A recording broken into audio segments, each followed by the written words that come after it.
नमस्कार, मैं हूं मनोज मनु। आप देख रहे हैं इंडिया न्यूज। इंडिया न्यूज पे चूंकि बात आज हम सनातन की करेंगे, क्योंकि सनातन से जुड़ी हुई एक बड़ी हस्ती जिसने सनातन के प्रचार के लिए पूरे देश में एक अलख जगाया हुआ है, आज हमारे साथ मौजूद हैं। महाराज जी हैं, गुरु जी देवकी नंदन ठाकुर जी, उनसे हम चर्चा करेंगे।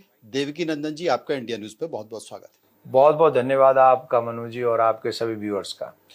सनातन की परिभाषा क्या है आज के परिप्रेक्ष्य में? सनातन की परिभाषा को समझना चाहता हूं। आज के परिप्रेक्ष्य की बात नहीं है, ये सनातन मीन सनातन जो था है और रहेगा। सनातन से ही पृथ्वी है, सनातन से ही सूर्य है, सनातन से ही आकाश है, सनातन से ही मनुष्य है, सनातन से ही ये ब्रह्मांड है। तो जब सनातन, हम लोग जो जी रहे हैं, हम लोग जो देख रहे हैं, हम लोग जो सुन रहे हैं, वो समस्त सनातन है। और उसमें से मनुष्य का एक अलग अधिकार है। मनुष्य को क्या करना चाहिए? पशुओं के लिए अलग अधिकार है, पशुओं की अलग व्यवस्था है, मनुष्यों की अलग व्यवस्था है। और मनुष्य जो सनातन को जानते हैं, जो उस परंपरा का निर्वहन करते हैं, सनातन कहता है सत्य बोलो, सनातन कहता है किसी को दुख मत दो, सनातन कहता है ऐसे जियो कि तुम भी मुस्कुरा सको और भी मुस्कुरा सके, सनातन कहता है अपने माँ बाप को ही देवता समझो, सनातन कहता है अग्नि भी पूजनीय है, जल भी पूजनीय है, पृथ्वी पूजनीय है, आकाश भी पूजनीय है, वायु भी पूजनीय। बोले क्यों? क्योंकि इनकी वजह से ही तुम्हारा जीवन है। सनातन का मतलब है जिससे कुछ पा रहे हो उसे पूजो या उसको विनम्र होके थैंक यू बोलो। तो सनातन का रूपरेखा तो बहुत बड़ा है। तो सनातन मतलब सत्य, सनातन मतलब प्रकृति, सनातन मतलब मानव, इस धरती पर जो भी है वो सनातन है, सब सनातन। तो क्या सनातन अगर ऐसा है तो सनातन में क्या भगवान, अल्लाह, ईशु ये भी सनातन में है? ये तो समाहित हुए ना। अब सब समाहित है। आप एक बात बताइए, प्रॉफिट मोहम्मद के विषय में क्या कहा जाता है कुरान में? कि वो भगवान के दूत हैं, यही कहते हैं। He is the messenger of God. यीशु के लिए क्या कहा जाता है बाइबल में? He is the son of God. उन्होंने दोनों ने कहा ही नहीं कि हम भगवान हैं। एक ने अपने आप को दूत कहा, एक ने अपने आप को पुत्र कहा। Only Krishna said in Gita, I am the God. Only one personality. Krishna said in Gita, I am the God. If Jesus, son of God, then who I am? I am also son of God. Who is the Jesus? My brother. तो सनातन है कि नहीं? तो ये जो वर्गीकरण किया, ये जो बांटा, ये किसने बांटा और इसके पीछे क्या कारण हो सकता है? देखिए, हमारे शास्त्रों में पहले कहा गया कि कलयुग में जब लोग आएंगे तो अलग अलग पंथ बनाएंगे। कितने पुराने हमको बता दीजिए दोनों पंथ। सनातन कितने पुराना है? 1,95,00,00,000 28 लाख, और उसके भी आगे जाएंगे तब जाके वर्तमान कल्प की, वर्तमान मनवंतर की, सूर्य की प्रथम किरण पृथ्वी पे आई थी, तब से सनातन है। ये तो उससे तो मैदान, ना राम थे, ना कृष्ण थे, ना कोई भगवान थे। उस समय तो डायनासोर कितने करोड़ों साल पहले आए थे। अब डायनासोर, ये तो हम ही लोगों ने चर्चा कर रही है। एक शक्ति है जो इस ब्रह्मांड को चला रही है, इसमें कोई शक नहीं है जी। अब उस शक्ति का आप अपना तस्वीर बना लो, पोस्टर बना लो, कुछ भी कर लो। नहीं नहीं नहीं नहीं। अगर मैं मनु जी को नहीं देखूंगा कभी, तो कैसे मनु जी की तस्वीर बनाऊंगा? कैसे बनाऊंगा? किसने देखा है? बहुत है देखने वाले, बहुत है देखने वाले, एक दो नहीं है। पर जिसने जिसको जिस रूप में देखा और जितना देखा, उसने उसको उतना समझा। तो जिसने कृष्ण को देखा उसने कृष्ण की तस्वीर बना ली, जिसने अल्लाह को देखा उसने अल्लाह की तस्वीर बना ली, जिसने यीशु को देखा उसने उसकी तस्वीर बना ली। है एक ही। मैंने कहा दो फिर बांट क्यों रहे? हमने तो नहीं बांटा।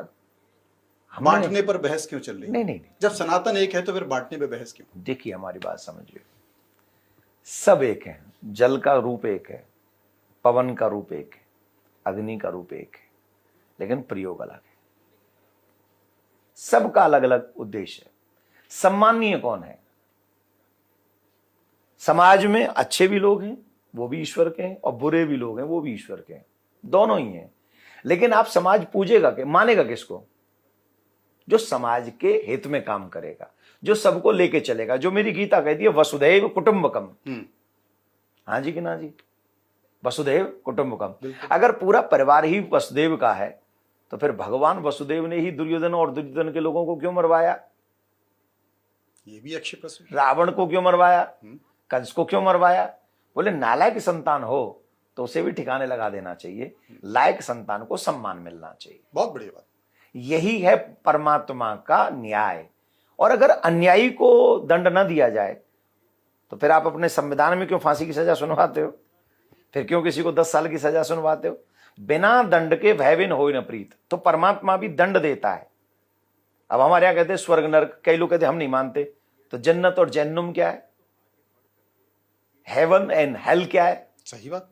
तो मानते हो ना, हर जगह वो स्वर्ग नरक मालूम है ना। तो उसी को हमने भाषा बदल के चीजें बदल दी हैं। तो सनातन तो वही है, धर्म तो एक ही है, धर्मो एक सनातन। बाकी के पंथ हैं, समय समय पे आते गए, अपनी अपने अनुसार बनाते गए, लेकिन उस पंथ में भी अच्छी चीज है तो आप एक्सेप्ट कर लो, और बुरी चीज है तो। बिल्कुल सही कहा आपने। असल में मैं इसलिए भी कह रहा था क्योंकि कंफ्यूजन बहुत ज्यादा है। कंफ्यूजन इसलिए है, बहुत सारे कथावाचक हैं जो सनातन की व्याख्या करते हैं, सनातन का प्रचार करते हैं।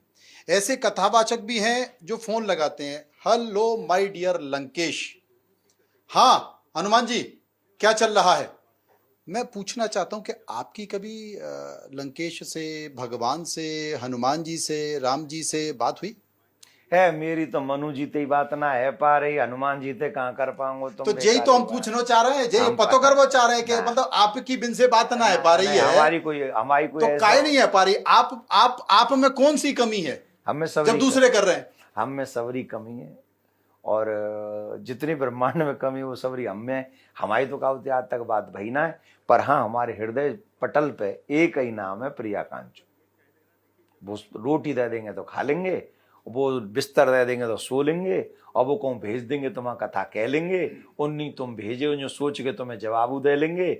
और या के अलावा हमारी दुनिया के हृदय के पटल पे तो कोई है ना। नहीं तो आप में कोई चमत्कार की कमी है?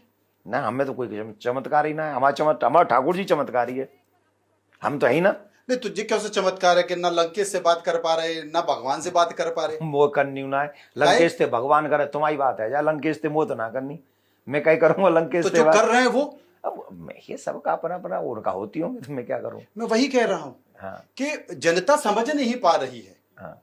कि सनातन क्या है। भगवान से बात हो पा रही है, मेरा तो मानना है कि जिसकी भगवान से बात हो गई वो तो फिर ईश्वर को प्रिय हो गया, फिर काय को इस मोह माया जाल में जो है फंसा हुआ घूम रहा है। देखिए इस चीज को आप समझिए, नरसी की बेटी का भात भरने के लिए भगवान श्री कृष्ण आए। आपने सुना है? सुना है? सांवरिया सेठ बन के आए। हाँ बिल्कुल आए। हाँ। तो नरसी से वो मिले कि नहीं मिले ठाकुर जी? तो क्या नरसी जी चले गए दुनिया से? नहीं गए, इस पृथ्वी पे ही रहे। ऐसा नहीं है कि भगवान का दर्शन करके या उनसे बात करके कोई रह नहीं सकता पृथ्वी पे। रहे हैं, ध्रुव जी रहे हैं, प्रहलाद जी रहे हैं, मीराबाई रही है, सूरदास जी रहे हैं, तुलसीदास जी रहे हैं, ऐसे तमाम लोग हैं, मैं कितने नाम गिना दूं मैं आपको, रहे हैं। लेकिन हाँ आपकी एक बात बहुत अच्छी लगी कि जिनकी भगवान से संवाद हो जाएगा, बात हो जाएगा, फिर संसार के मोह माया के चक्कर में वो ज्यादा नहीं पड़ेगा, वो शरीर से निभाएगा। और यही हुआ है। राजा होके भी प्रहलाद जी ने भगवान से कुछ नहीं मांगा।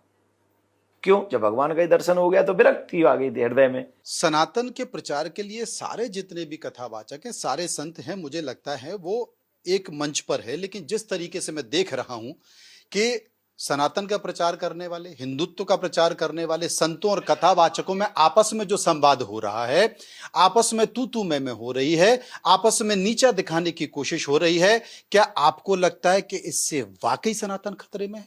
इस सनातन की तू में से नुकसान सनातन का ही होगा। और अगर हम जो धर्म प्रचारक हैं, अगर हम लोग उपदेशक एक दूसरे को छोटा और बड़ा बताने लगे और एक दूसरे के ऊपर कीचड़ उछालने लगे, तो फिर जो आज का पढ़ा लिखा युवा है वो समझ जाएगा कि मामला ठीक नहीं है, और उससे सनातन का नुकसान होगा। मैं तो उसको मानता हूं, और उसको जितना मेरे से फॉलो होता है मैं करता हूं। क्या आपको लगता है कि सनातन का उपयोग होने लगा है, राजनीति सनातन का उपयोग करने लगी है, और सनातन से जुड़े हुए लोग भी राजनीति का उपयोग कर रहे हैं, ये बढ़ गया है? मुझे ऐसा लगता है कि राजनेता को धार्मिक होना चाहिए। राजनेता को धार्मिक होना चाहिए, पर धार्मिक व्यक्ति को राजनीतिक नहीं होना चाहिए। ये पढ़ते की बात कही आपने। और राजनीतिक महत्वाकांक्षा भी नहीं होनी चाहिए। इस बात की भी व्याख्या कि मेरे मंच पे मेरी कथा जहां हो रही है उस व्यास गद्दी पे प्रधानमंत्री आए, मुख्यमंत्री आए, लाइन लगे, इसका प्रयास भी नहीं होना चाहिए। देखिए, धर्म के मंच पे अगर राजा आते हैं, जो आते रहे हमेशा से आते रहे, कोई पहली बात नहीं है, ये अच्छा है समाज के लिए। लेकिन उसी के लिए कथा हो कि मेरे मंच पे ही आ जाए कोई, तो वो वोट देने की भी अपील हो जाए उसी मंच से, अब वो अपने अपने मत है। अब हमें क्यों जिताने की भी बात उसी मंच से कर ली जाए और कैबिनेट में शामिल कराने की बात भी उसी मंच से हो जाए, तो ऐसे कथावाचकों को क्या? अब हमें क्यों फंसा रहे हो? हम तो ये जानते हैं। मुझे चिंता है सनातन की, आपको मैं सनातनी हूं। आप पक्के सनातनी हो, मैं मानता हूं, पर मैं एक बात मानता हूं, जिससे सनातन का हित हो, जिससे सनातन का हित हो, वही काम पत्रकार को करना चाहिए, वही काम कथाकार को करना चाहिए, वही काम कलाकार को करना चाहिए, वही काम नेता को करना चाहिए, वही काम जज और वही काम प्रशासन के लोगों को करना। बड़ा आहत हुआ मैं, आप जिस जमीन से आते हैं, जिस जमीन में मुझे लगता है कि भगवान ने जन्म लिया, नहीं लगता नहीं है, 3 बार भगवान की जन्म हुआ, उस जमीन पर इतने दिनों बाद राम मंदिर बना, और राम मंदिर जिस राम मंदिर पर प्रधानमंत्री और मुख्यमंत्री की पैनी नजर है, सरकार के साथ साथ संत समाज से जुड़े हुए लोग वहां पर मौजाती, उस मंदिर में चोरी हो जाती है, चढ़ावे पर चोरी हो जाती है। हाँ, इसीलिए तो हमने कहा था सनातन बोर्ड बने। हमने क्यों कहा था सनातन बोर्ड बने? धर्म को जानने वाले लोग उस व्यवस्था को समझें, और जब धर्म को समझने वाले लोग उस व्यवस्था को समझेंगे, तो हमारे शास्त्रों में लिखा है, षष्टिवश सहस्त्राणी भ्रष्टायाम जायते क्रमिहि। जो गौ के धन को, मंदिर के धन को, ठाकुर जी के धन को कोई व्यक्ति खाता है, वो 60,000 वर्ष तक मल का कीड़ा बनता है। इस बात को कौन जानते हैं? धर्मज्ञ लोग। तो धर्म को जानने वाले जब मंदिर का नोट गिनेंगे तो वो खाएंगे, ये जानने के बाद नहीं खाएंगे। नहीं, वहां तो कोई मुस्लिम भी नहीं गिन रहा था, संकट की बात मैं क्या कर रहा हूं, वो जो गिन रहे थे वो नहीं जानते होंगे धर्म को। अगर धर्माचार्य, जैसे हमने कहा शंकराचार्यों में से एक अध्यक्ष हों, फिर उनके द्वारा प्रशिक्षित व्यक्ति लोग उस भगवान के धन को, मंदिरों में इतना सोना आज भी क्यों है? मंदिरों में आज भी इतना सोना सुरक्षित क्यों है? क्योंकि धर्म को जानने वाले लोग थे। वो जानते थे कि इसमें चवन्नी भर भी हमें इधर उधर नहीं करना है, नहीं तो कीड़ा बनना पड़ेगा मल का। सनातन बोर्ड बने, धर्म शिक्षित लोग इस व्यवस्था से जुड़े, और फिर संविधान को जानने वाले लोग अगर इससे जुड़ेंगे तो उनके लिए तो बस पैसा है। 12 साल हो गए उस सरकार को, जिस सरकार को लाने में संत समाज, साधु समाज, कथावाचन ने दिन रात एक कर दिया, इस देश के करोड़ों लोगों को सनातन का महत्व समझाया। 12 साल बाद भी सनातन बुद्ध बोर्ड बना नहीं। हाँ, अभी क्योंकि मांग ही इसकी अभी उठी 1-1.5 साल पहले, 2 साल पहले। इसकी मांग तो मुझे लगता है कि 5-6 साल से उठ रही है। महेश गिरी जब सांसद थे दिल्ली से, अब जो दत्ता त्रिपीठ चले गए, वो उठा के परेशान हो गए। कई दिल्ली में बड़ा धर्म सम्मेलन हुआ इस बात को लेकर कि भाई सनातन बोर्ड बनना चाहिए। आप थोड़ा सा टाइमिंग सेट करिए। हमें याद है कि हमने सबसे पहले दिल्ली में जब वक्फ बोर्ड के ऊपर बहुत बड़ी विशाल चर्चा हो रही थी, तब हम विदेश में थे और हमने चर्चा प्रारंभ की थी कि सनातन बोर्ड, जब वक्फ बोर्ड है तो सनातन बोर्ड होना चाहिए। और आपके चैनलों में मीडिया ने खूब उसको संभाला। और दिल्ली में बहुत बड़ा धर्म संसद, जिसमें शंकराचार्य इत्यादि भी पहुंचे हुए थे। ये बात कर रहे हैं हम 2024 की, नवंबर 2024। तो ये तब से लेकर फिर कुंभ में किया इसका 27 जनवरी 2025 को। तो ये सब व्यवस्थाएं की हैं, आवाज उठा रहे हैं। आज भी हम हर जगह, अभी आपने तो हमसे सनातन बोर्ड की बात नहीं की, हमने क्यों कहा? क्योंकि हम चाहते हैं कि मंदिर की व्यवस्था सनातन बोर्ड के अंडर जाए, और वहां से ये मंदिर की व्यवस्था के साथ साथ ये मॉडर्न गुरुकुलम, गौशाला, 2 लाख करोड़ रुपए आता है मंदिरों में। वो सारा धन ठाकुर जी का आया, वो सारा धन ठाकुर जी का समाज की सेवा में लगे, गौ की सेवा में लगे, बच्चों की सेवा में लगे, दीनहीन लोगों की सेवा में लगे। वो ऐसा काम बन जाए जिससे हमारी आज़ादी के बाद में किसी भी जगह पे सरकार का हस्तक्षेप नहीं, आध्यात्मिक सिर्फ हमारी जगह पे है। और हमारे बच्चों को आज़ादी के बाद मिला क्या है? सांस्कृतिक वाइज पूछ रहा हूं मैं आपसे, नथिंग। हमारे बच्चे तो कॉन्वेंट स्कूलों में जाके कर रहे हैं, लिटिल हमारे यहाँ तो कॉन्वेंट स्कूलों में जाके बच्चे कह रहे हैं वो जॉनी जॉनी यस पापा। उन्हें तो हनुमान चालीसा भी नहीं आता, वो जॉनी जॉनी जस पापा तो आता है। पर हनुमान चालीसा नहीं आता। तो जो जो व्यक्ति छोटी छोटी चीजें, शंख कैसे बजाना चाहिए, कब बजाना चाहिए, तुलसी में कब दीपक जलाना चाहिए, कब नहीं जलाना चाहिए, तिलक न लगाने से क्या पाप हो जाता है, वो किसी को पता ही नहीं, नहीं। तो यही सब कर लेंगे तो फिर चिप कौन बनाएगा? चिप कौन बनाएगा? तो कंप्यूटर तिलक कौन लगाए लगाएगा? बारे ने चिप ना बनाएंगे, कोई संविधान में लिख रहा होगा तिलक लगाए के चिप ना बनेगी? क्या तिलक लगा लेंगे या कलावा बांध लेंगे, तुलसी पहन लेंगे तो नहीं, तो कंप्यूटर ना बनाएंगे या फेसबुक ना चलाएंगे? हनुमान चालीसा पढ़ने से रोटी थोड़ी मिल जाएगी, चुना मिल जाएगी रोटी? नौकरी थोड़ी मिल राम जाएगी। मंदिर में जो हनुमान चालीसा पढ़ रहे हैं, जो राम मंदिर में जा रहे हैं, जहाँ एक राम मंदिर बने हुआ है, अयोध्या में कितनी रोटी मिल रही है, कितने नहीं मिल रही है? बांके बिहार जी में जो लोग बैठे हैं वहां हनुमान चालीसा वाले, गीता वाले, बताइए कितने ने रोटी दे रहे हैं? पूरा शहर तो करोड़ों युवक घूम रहे हैं सड़कों पे। सुन लो, पूरा मथुरा, वृंदावन, गोवर्धन, राधा कुंड, अयोध्या, हरिद्वार, केदारनाथ, बद्रीनाथ और काशी, सारे जितने भी शहर हैं उनको सिर्फ और सिर्फ हनुमान चालीसा पढ़ने वाले चला रहे हैं। पूरा शहर पल रहा है और लाखों करोड़ों लोग उससे पल रहे हैं। तो आप ये मत कहिए, भगवान ने जिसको चेंटी को जन्म दिया है उसे भी रोटी देते हैं, हाथी को भी वो मन भर देते हैं और चेंटी को कण भर देते हैं। जिसने जन्म दिया भूखा नहीं रखता। लेकिन मैं कहता हूं I am not against of education, education होनी चाहिए, लेकिन उस एजुकेशन के साथ साथ आपको आध्यात्मिक नॉलेज भी होनी चाहिए, जिसमें आप